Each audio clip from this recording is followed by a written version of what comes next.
India TV YouTube channel को subscribe करें और बेल आइकन दबाएं।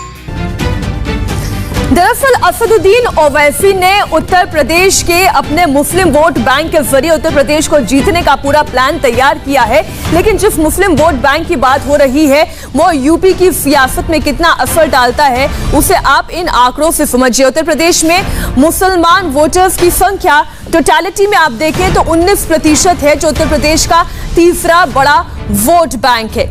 पश्चिमी उत्तर प्रदेश की बात करें तो सबसे ज्यादा मुस्लिम आबादी पश्चिमी उत्तर प्रदेश की, जहां पर 30% मुस्लिम वोटर्स हैं।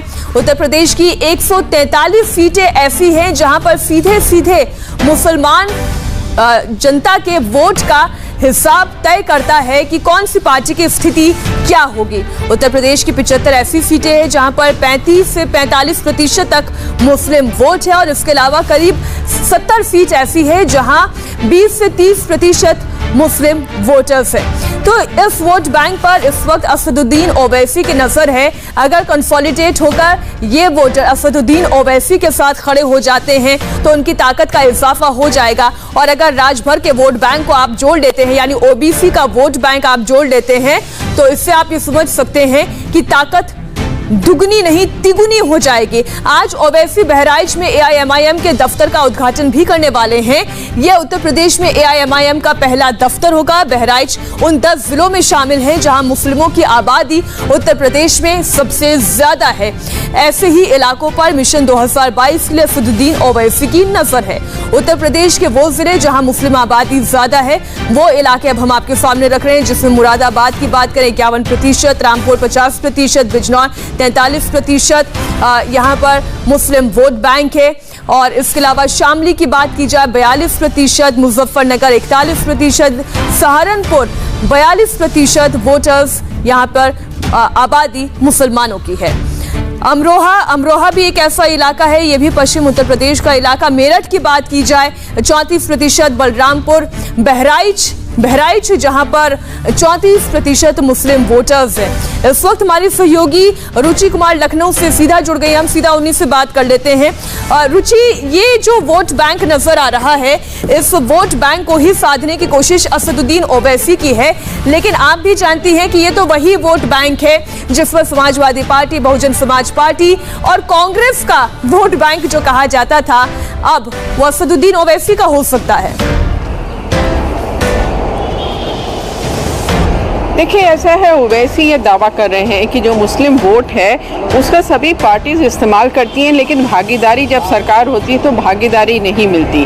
तो उनकी पार्टी जो है यहाँ पे चुनाव ही नहीं लड़ेगी, मुसलमानों को भागीदारी भी देगी। लेकिन अगर हम उनका इतिहास उत्तर प्रदेश में देखेंगे तो 2017 के विधानसभा चुनाव में भी ओवैसी आए थे, उन्होंने यहाँ रैलीज भी की थी, उनकी रैलीज में भीड़ भी बहुत हुई थी और 38 उम्मीदवार उन्होंने यहाँ पर उतारे थे। लेकिन मीनाक्षी 37 की जमानत जब्त हो गई, सिर्फ एक था जो जीता नहीं लेकिन अपनी कम से कम जमानत बचाने में कामयाब हुआ। तो इस तरह का ट्रैक रिकॉर्ड ओवैसी का उत्तर प्रदेश में है। लेकिन इस विधानसभा चुनाव में ओवैसी बहुत जोर शोर से आए हैं। उनका जो है भागीदारी संकल्प मोर्चा है जो ओम प्रकाश राजभर का, उनके साथ अभी तालमेल है। हालांकि ओवैसी 100 सीटों की बात कर रहे हैं लेकिन राजभर कह रहे हैं कि लेकिन रुचि, मेरा सवाल आपसे ये है कि समीकरण तो और पसंद नापसंद भी जनता की सालों में बदल जाती है। 5 साल का वक्त बीत गया है। बिहार में एक अच्छा प्रदर्शन एआईएमआईएम का रहा है। बिहार के मुसलमान वोटर से उत्तर प्रदेश का मुसलमान वोटर किस तरीके से अलग है, और क्यों अगर हम ये देखें कि समाजवादी पार्टी या बहुजन समाज पार्टी के साथ मुसलमान जाना ज्यादा पसंद करता है?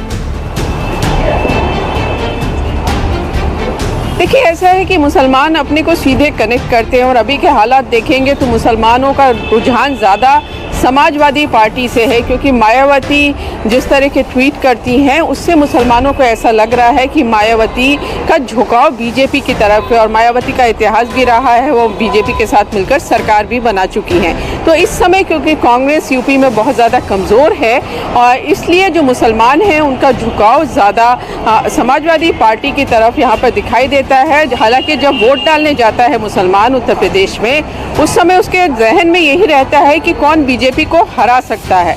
तो जब ये जो भी उम्मीदवार जो बीजेपी को हरा सकते हैं, ऐसे तीन दल नजर आते हैं। और उसके बाद अब एक ये और गठबंधन जो हम देख रहे हैं राजभर और AIMIM का, तो मुसलमान वोटर्स कंफ्यूजन में जाएगा और उसी कंफ्यूजन का लाभ बीजेपी को मिल जाएगा। बहरहाल रुचि, आप बने रहिए हमारे साथ। इलेक्शन शो की आज की दूसरी बड़ी खबर पर भी हम आपसे बात करेंगे, क्योंकि मोदी कैबिनेट का विस्तार हो गया है।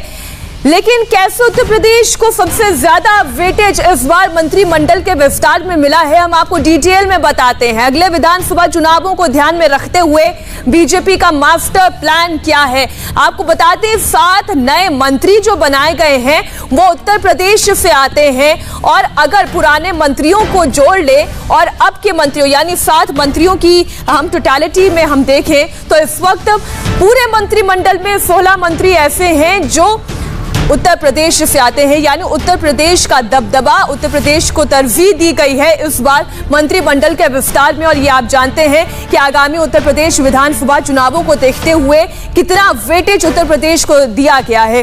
कल जिन 43 मंत्रियों को शपथ दिलाई गई उनमें से 7 उत्तर प्रदेश से हैं। इस तरह मोदी मंत्रिमंडल में केंद्र के 16 मंत्री हो जाते हैं। खास बात यह है कि उत्तर प्रदेश से बनाए गए मंत्रियों के लिए जातिगत समीकरणों का भी पूरा ख्याल रखा गया है। वो कैसे किया गया है वो हम आपको बताते हैं। और सबसे पहले हम आपको बताते हैं कि जिन 7 सांसदों को कल मोदी कैबिनेट में जगह दी गई है उनमें से कौन किस समाज से आता है, वोट बैंक उनका कितना है, कैसे जातिगत समीकरणों के जरिए सबकी भागीदारी को उत्तर प्रदेश से जीतने की तैयारी है। आप देखिए, सबसे पहले अनुप्रिया पटेल का नाम 7% ओबीसी समाज का वोटर इनके साथ है। कुर्मी समाज से ये आती हैं। सबसे बड़ा वोट बैंक ओबीसी का है और उसमें कुर्मी वोटर्स की भागीदारी 7% है। अगला नाम देखिए पंकज चौधरी का है। ये भी कुर्मी समाज का चेहरा है। इनके जरिए भी ओबीसी वोट बैंक को साधने की तैयारी है। और इसके बाद तीसरा बड़ा वोट बैंक जो लोध समाज का आता है, ओबीसी के लोध समाज से एक और नाम BL वर्मा है। इन्हें भी राज्य मंत्री बनाया गया है। उत्तर प्रदेश में लोध समाज करीब 6% है। और 3 दलित सांसदों को भी मंत्री बनाया गया है। इनमें भानु प्रताप वर्मा का नाम भी शामिल है जो कोरी समुदाय से आते हैं। 6% इनका वोट बैंक है। कौशल किशोर की अगर बात की जाए, पासी समाज से आते हैं। दलितों में जाटव के बीच ये दूसरा बड़ा वोट बैंक पासी समाज का है जो करीब 16% है। आगरा से सांसद SP सिंह बघेल की बात करें जो अनुसूचित जाति से आते हैं, इन्हें भी कैबिनेट में शामिल किया गया है। यूपी में पाल बघेल वोट बैंक करीब 5% का कहा जा रहा है। और यूपी में ब्राह्मण योगी सरकार से जो नाराज है, लिहाजा मोदी मंत्रिमंडल में ब्राह्मण नेता अजय मिश्रा को भी जगह दी गई है। आप देखिए, सवर्ण वोट बैंक 10% का है। ब्राह्मण वोटर्स को साधने की कोशिश भी की गई है। यानी किसी भी जाति को नाराज नहीं किया गया है, हर तरह से साधने की कोशिश की गई है। उत्तर प्रदेश से 7 सांसदों को मोदी कैबिनेट में मंत्री बनाया गया है। विभागों का बंटवारा हो चुका है। किसे कौन सा विभाग मिला है इस पर आइए एक नजर डालते हैं। अनुप्रिया पटेल को वाणिज्य उद्योग राज्य मंत्री बनाया गया है। दूसरा नाम पंकज चौधरी का, जिन्हें वित्त राज्य मंत्री की जिम्मेदारी दी गई है। तीसरा नाम BL वर्मा का, जिन्हें नॉर्थ ईस्ट डेवलपमेंट का राज्य मंत्री बनाया गया है। ये जिम्मेदारी सौंपी गई है। इसके अलावा अगर अगले नाम की बात करें, SP सिंह बघेल राज्य मंत्री कानून और न्याय का बनाया गया है। इसके अलावा भानु प्रताप सिंह वर्मा सूक्ष्म लघु और मध्यम उद्योग राज्य मंत्री, Kaushal Kishore housing and urban affairs राज्य मंत्री बनाए गए हैं। और इसके अलावा आखिरी नाम अजय कुमार मिश्रा का, जिन्हें गृह राज्य मंत्री बनाया गया है और बहुत महत्वपूर्ण जिम्मेदारियां इन्हें दी गई है। केंद्रीय मंत्री बनने पर अपना दल की सांसद अनुप्रिया पटेल ने अपनी खुशी भी जताई। इंडिया टीवी से एक्सक्लूसिव बातचीत में उन्होंने कहा कि मंत्री बनने के बाद वो पिछड़ों और वंचितों की आवाज उठाती रहेंगी। अगले साल चुनाव है यूपी के अंदर, किस तरीके से आप एनडीए को देखते हैं? आप घटक दल इसके अंदर किस मजबूती से आप लोग चुनाव लड़ेंगे?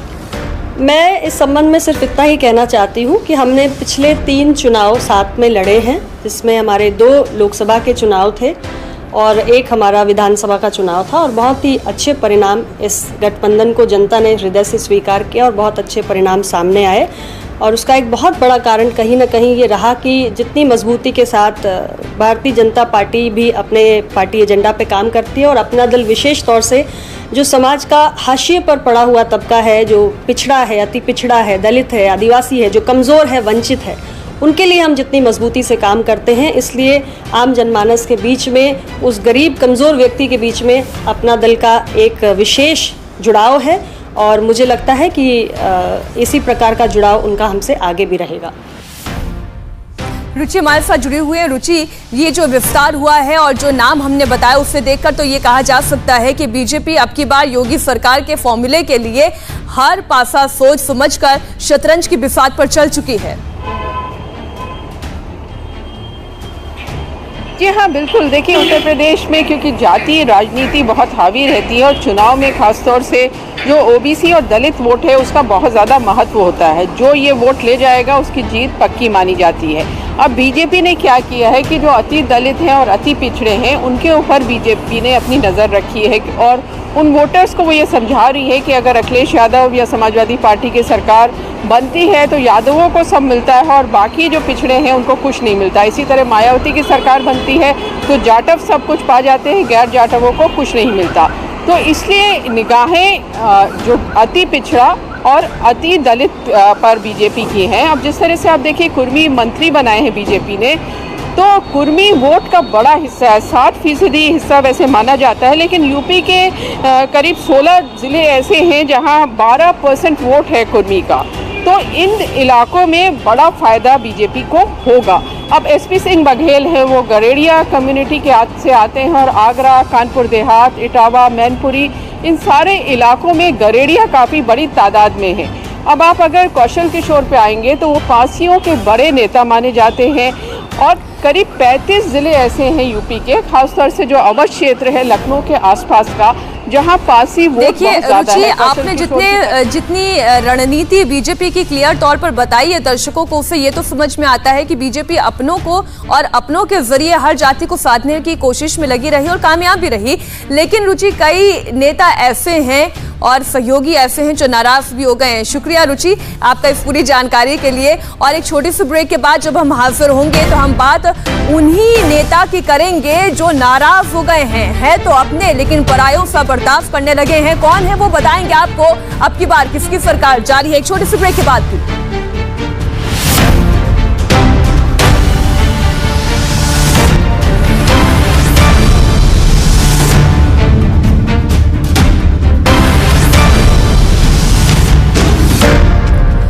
ब्रेक के बाद एक बार फिर आपका स्वागत है। आप देख रहे हैं आपकी बार किसकी सरकार, इलेक्शन शो की अगली बड़ी खबर भी उत्तर प्रदेश से, जहां पर मोदी कैबिनेट में जगह नहीं मिलने से निषाद पार्टी नाराज हो गई है। निषाद पार्टी के संजय निषाद ने इसे लेकर एक बड़ा बयान दिया है। उन्होंने क्या बयान दिया है वो हम आपके सामने रखते हैं। अनुप्रिया पटेल को जगह मिली, प्रवीण निषाद को क्यों नहीं? यही हाल रहा तो 2022 के लिए विचार करना पड़ेगा। तो 2 महीने हो गए हैं। कैसा लगा? बहुत अच्छा लगा, बहुत ज़्यादा आनंद आ गया। अंदर कोविड गाइडलाइन का पालन हो रहा है? जबरदस्त हो रहा है एकदम। पूरे अपने जितने भी सहयोगी हैं बहुत सहयोग कर रहे हैं, दर्शनार्थी भी सहयोग कर रहे हैं। काफ़ी मतलब अच्छा से व्यवस्था है। हम विश्वनाथ जी करी। आखिर निषाद पार्टी बीजेपी पर दबाव क्यों बना रही है, हम वो बयान आपको सुनाएंगे जिसमें वो इस बात का जिक्र कर रहे हैं कि प्रवीण निषाद को जगह क्यों नहीं, इसकी वजह आपको बताएंगे। इसके पीछे समाज का 7% वोट बैंक है जिसका प्रतिनिधित्व करते हैं निषाद पार्टी। निषाद वोटर्स की संख्या करीब 7% है। 135 सीटों पर इनका असर है। इस जाति के वोटर्स का असर दिखाई देता है और खासतौर पर पूर्वी उत्तर प्रदेश में इनका दबदबा, यानी उत्तर प्रदेश का पूर्वांचल इलाका, जिसमें अगर हम गोरखपुर की बात करें तो हमें नहीं भूलना चाहिए कि कैसे पार्टी की जीत में इनका भी एक योगदान रहा। गोरखपुर की 9 विधानसभा सीटों पर इनका सीधा सीधा असर है। वाराणसी की 8 सीटों पर अहम भूमिका निभाते हैं निषाद वोटर्स और इनकी नाराजगी शायद भारतीय जनता पार्टी को मंजूर ना हो, लेकिन मनाने के लिए फिर बीजेपी क्या करती है, हमारी नजर इस पर रहेगी। लेकिन संजय निषाद ने क्या कहा, आइए आपको सुनाते हैं। इससे तो निषाद समाज और हमारे कार्यकर्ता बहुत गुस्से में हैं कि कम वोट संख्या में कम सीटों पर प्रभाव रखने वाली अनुप्रिया को जगह मिला और निषाद समाज का एक प्रतिनिधित्व नहीं रहा। अब तक धोखा पिछली सरकारों ने दिया और भारतीय जनता पार्टी भी धोखा दे रही है। अब समाज के लोग अब धोखा न खाएं, इसके लिए उनको ये एक संदेश देना चाहते हैं भारतीय जनता पार्टी को कि 18% वोट को कौन से ऐसे बिचौलिए हैं कि जो चाहते हैं कि नाराज हो जाए, त्रिस्तरीय चुनाव जैसे नाराज हो जाए और 2022 में चुनाव फिर नाराज हो जाए और भारतीय जनता पार्टी की नैया डूब जाए। अब लगता है कि भारतीय जनता पार्टी अपने वादे से हट रही है और जल्दी से हमारी पार्टी के लोग एक निर्णय लेंगे कि कैसे हमें आगे रहना है और भारतीय जनता पार्टी को बताना पड़ेगा कि आगे हमें कैसे रखती है और आगे किस तरह अनुप्रिया को जगह दे दिया, निषाद पार्टी को जगह नहीं दिया, तो 2022 में सीटों में जगह देगी कि नहीं देगी। भारतीय जनता पार्टी के शीर्ष नेतृत्व से दोबारा जल्दी से जल्दी मुलाकात करके इस पर चर्चा करेंगे। मुलाकात तो पहले भी हुई थी लेकिन असर मंत्रिमंडल के विस्तार में नहीं दिखाई दिया, तो अब क्या होगा, कब होगा, कैसे होगा, इस पर हमारी नजर बनी रहेगी। आज फिलहाल अब की बार किसकी सरकार में इतना ही। कल दोबारा फिर आपसे ठीक दोपहर 12 बजे मुलाकात होगी। और अब एक छोटे से ब्रेक के बाद आप देखिए ब्रेकिंग न्यूज, खबरों का तूफान, जहां पर मोदी मंत्रिमंडल के नए चेहरे होंगे इंडिया टीवी पर एक्सक्लूसिव लाइव।